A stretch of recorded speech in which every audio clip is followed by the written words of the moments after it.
నువ్వు లేక నేను లేను ఇట్లు చందు పవిత్ర టీవీ యాక్టర్ చంద్రకాంత్ ఆత్మహత్య ఘటన విషాదాన్ని నింపింది. అలాగే రియల్ చాటున రియల్ లైఫ్ ను కాటేస్తున్న లివింగ్ రిలేషన్స్ పై పబ్లిక్ డొమైన్లో చర్చ జోరెందుకుంది. చందు పవిత్రల అనుబంధం కూడా అలాంటిదేనా? పవిత్ర లేదని ఇక రాదనే ఆవేదనతో ప్రాణాలని పణంగా పెట్టిన చంద్రకాంత్ మూడు ముళ్ల బంధం గురించి ఒక్క క్షణమైనా ఆలోచించాడా? ఒకరితో పెళ్లి మరొకరితో సహజీవనం ఈ ట్రెండ్ కిల్లింగ్ రిలేషన్ గా మారుతోందా? పవిత్ర చందు విషాదాంతానికి కారణం కూడా అదేనా? అడల్టరీ మంచికా చెడుకా? శిల్ప వైఫ్ ఆఫ్ చంద్రకాంత్ ఆవేదనే అందుకు సమాధానం. అవును, వాళ్ళిద్దరూ ఇష్టపడ్డారు. ఎంతలా అంటే ప్రాణానికి ప్రాణంలా. నువ్వు లేక నేను అనేంతలా. ఇద్దరికీ నటనంటే ఇష్టం, నటనే ఆధారం. టీవీ సీరియల్స్ లో కలిసి నటించారు. త్రినయని సీరియల్ చేసే సమయంలో మొదలైన చందు పవిత్రల పరిచయం గాఢమైన అనుబంధానికి దారితీసింది. అలా ఉత్సాహంగా ఉల్లాసంగా సాగుతోన్న లవ్ జర్నీలో అనుకోని కుదుపు. ఎక్కడో పుట్టి ఎక్కడో ఎదిగి బుల్లితెరపై తలుక్కున మెరిసిన స్నేహం ఒక్కసారిగా కనుమరుగైంది. మహబూబ్ నగర్ జిల్లాలో జరిగిన రోడ్డు ప్రమాదంలో పవిత్ర చనిపోవడంతో చంద్రకాంత్ గుప్పెడంత గుండె కన్నీరైంది. పవిత్ర జయరాం అర్ధాంతర మరణం అందరినీ దిగ్భ్రాంతికి గురిచేసింది. 5 రోజులైందో లేదో మరో విషాదాంతం. చంద్రకాంత్ ఆత్మహత్య సంచలనం రేపింది. ప్రేక్షకుల్ని టీవీలకు కట్టిపడేసే సీరియల్స్ కన్నా పవిత్ర చంద్రకాంత్ విషాదాంతాలు, వాళ్ళిద్దరి లివింగ్ రిలేషన్షిప్ నెట్టింట్లో నట్టింట్లో చర్చగా మారింది. వాళ్ళిద్దరూ ఇష్టపడ్డారు, సరే. పెళ్లి చేసుకున్నారా? చేసుకోవాలనుకున్నారా? బుల్లితెర చాటున ఓ ట్రెండ్ గా మారిన సహజీవనంలో వాళ్ళు ఓ జంట. ఎన్నో సందర్భాల్లో తమ ప్రేమ గురించి సోషల్ మీడియా వేదికగా ఎన్నో వీడియోలు పోస్టు చేశారు పవిత్ర. ఒక రాధ ఒక కృష్ణుడు అయితే మరో చర్చ. చందు పవిత్ర అనుబంధం వెనుక అసలు నిజాలు వెలుగు చూశాయి. కర్ణాటకకు చెందిన పవిత్రకు 20 ఏళ్ల కిందటే పెళ్లైంది. 2 ఎదిగిన పిల్లలున్నారు. ఇక చందు కూడా షాదీషూదే. ఇంట్లో ఇల్లాలు, ఇంకోవైపు ప్రియురాలు. 2 పిల్లలున్నా ప్రేమ వైపే మొగ్గు చూపాడు చందు. భార్య బతిమాలుతున్నా ప్రేయసే కావాలన్నాడు. చివరికి ఆ ప్రేమ కోసం తన జీవితాన్ని పణంగా పెట్టారు. తనని నమ్ముకున్న భార్య బిడ్డల్ని అనాథల్ని చేశాడు. సంక్షిప్తంగా సీరియల్ ఆర్టిస్ట్ చందు జీవితం ఇది. చందు శిల్ప మధ్యలో పవిత్ర. సీరియల్ని మించి మలుపుల జీవితం. శిల్పను ప్రేమించి పెళ్లి చేసుకున్నాడు చందు. ఆ తర్వాత పవిత్రపై మనసు పారేసుకున్నాడు. కట్టుకున్న భార్యను కన్న బిడ్డల్ని కాదని పవిత్ర కోసం తప్పించాడు. చివరికి పవిత్ర కోసమే ప్రాణాల్ని వదిలేశాడు. ఎప్పుడైతే త్రినయని సీరియల్లో నటించడం మొదలెట్టాడో అప్పటి నుంచి భార్య శిల్పను దూరం పెడుతూ వచ్చాడు చందు. భార్యాభర్తల మధ్య గొడవలయ్యాయి. శిల్ప అన్నిటినీ భరించింది. కానీ భర్త నుంచి విడిపోవడానికి మాత్రం ఒప్పుకోలేదు. తాను విడాకులు ఇవ్వనని ఖరాఖండీగా చెప్పేసింది. దాదాపు 4 ఏళ్లుగా ఇద్దరి మధ్య మాటల్లేవు. చనిపోయే ముందు రోజు కూడా తనతో మాట్లాడలేదని, అయినా కానీ వంట చేసి పెట్టానన్నారు చంద్రకాంత్ భార్య శిల్ప. లంచ్ ప్రిపేర్ చేశాను, తిన్నాడు, లంచ్ చేశాడు.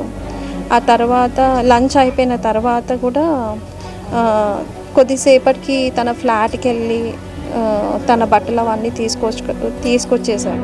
ఇద్దరి గురించి తెలిసి వారి రిలేషన్షిప్ పై నిలదీశానన్నారు శిల్ప. తమ బంధాన్ని వదులుకోవడానికి సిద్ధంగా లేమని తేల్చి చెప్పారన్నారు. నేను డైరెక్ట్ పవిత్రతో మాట్లాడితే తను నేను వాడిని వదలను అనేసి అని అనింది. ఫస్ట్ మా ఆయనతో మాట్లాడితే అది నాకు కావాలి అని అన్నాడు. చూడు, 2 sides ట్రావెల్ చేయడం కుదరదు, ఏదో 1 side ట్రావెల్ చేయడం కుదురుతుంది. తన భర్త చావుకు కారణం పవిత్రే అన్నారు శిల్ప. ఆమె చనిపోయిందన్న డిప్రెషన్లో సూసైడ్ చేసుకున్నాడని చెప్పారు. డిప్రెషన్ అండి, మెయిన్ రీజన్ వచ్చి పవిత్ర జయరాం. అంటే తనతో లివ్ ఇన్ రిలేషన్షిప్లో ఉన్నప్పుడు తను ఎక్స్పెక్ట్ చేయలేదు. ఆవిడ ఎంతవరకు ఎమోషనల్లీ అటాచ్డ్ అయ్యిందో తెలియదు, కానీ ఇతను చాలా బాగా ఎమోషనల్లీ అటాచ్డ్ అయ్యాడు అనుకుంటా. స్నేహం, ప్రేమ, ఆపై సహజీవనం, ఇది తెరచాటున కొత్త ట్రెండ్. పెళ్లైనా సరే ప్రేమ పేరిట మరొకరితో సహజీవనం. సీరియల్స్ లోనే కాదు, రియల్ గా కూడా అదే జరుగుతోంది. అదే అనర్థాలకు కారణమవుతోంది. అడల్టరీ వల్ల తనలాంటి ఎందరో బాధింపబడుతున్నారన్నారు చందు భార్య శిల్ప. ఎంతో మంది కుటుంబాల్లో చిచ్చు పెడుతోందన్నారు. ఒకసారి తనలాంటి వారి బాధను కూడా అర్థం చేసుకోవాలని కోరుతున్నారు.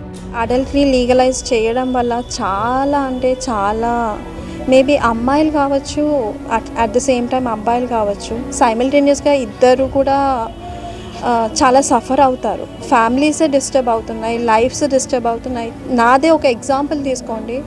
ఇక్కడ తను చనిపోయిందని నా హస్బెండే డిప్రెషన్లోకి వెళ్ళి సూసైడ్ చేసుకున్నాను.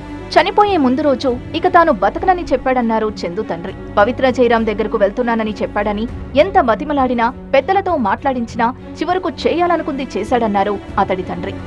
2 రోజులే ఉంటాడు డాడీ, మిగతా పిల్లలను చూసుకో, నేను బతికిన పవిత్ర జయరాం దగ్గరికి పోతున్నా అని చెప్పాడు. అందరి సమక్షంలో చెప్పాడు. అట్లా పని చేయొద్దు, తప్పదని చెప్పి అందరూ పెద్దలు చెప్పారు. నేను పిరిపోని కాదు, అటువంటి పని నేను చేయనని చెప్పాడు. లాస్ట్ నిన్న పొద్దున ఉదయం పోయాను, అదే పని చేసి చూపించాడు. చంద్రకాంత్ మరణాన్ని వారి కుటుంబ సభ్యులు తట్టుకోలేకపోతున్నారు. తీవ్రమైన డిప్రెషన్తోనే చనిపోయాడని ఆవేదనతో చెబుతున్నారు. కొన్ని రోజులాగితే అన్నీ కుదుట పడతాయని చెప్పినా వినలేదని వాపోతున్నారు. నేను లాస్ట్ నిన్న 9:30 మాట్లాడాను అంతే, అదే లాస్ట్. పని మీద పోతున్నా అన్నాడు, ఇప్పటికీ పని చేసుకొని వచ్చినాడు అంతే. ఆయన ఇంత మంచి పేరు చేసుకొని ఇట్లా ఎందుకు చేసుకున్నాడో ఏమో. చందు చనిపోయిన విషయం తెలుసుకుని అతడింటికి భారీగా చేరుకున్నారు తోటి ఆర్టిస్టులు, స్నేహితులు. కుంగిపోవద్దని తామంతా ఉన్నామని చెప్పామన్నారు. అయిపోయింది, మన రాతలు ఉన్నప్పుడు వస్తారు పోతుంటారు, నువ్వు ధైర్యంతో ఉండాలి. ఇక్కడ పిల్లలు ఇల్లు ఉన్నాయంటే నేను బయటికి రాలేకపోతున్నా సార్ అన్న, ఏం చెప్పాలన్న, నువ్వు కలవాలన్నా కలవాలని అంటే కూడా ఆయన ఫోన్లోనే మాట్లాడినా ఆయన కలవలేదు. జగమంత కుటుంబం నాది అన్నట్టుగా అందరితో కలిసిమెలిసి ఉండేవాడు. సొంత మనిషిలా కలిసిపోయేవాడు. ఇది చందు గురించి స్నేహితులు చెబుతున్న మాట. కానీ అన్నీ తెలిసిన వ్యక్తి అయి ఉండి ఆత్మహత్యకు పాల్పడ్డం, అది తన భార్య బిడ్డల భవిష్యత్తు గురించి ఆలోచించకపోవడం అందరినీ విస్మయానికి గురిచేస్తోంది.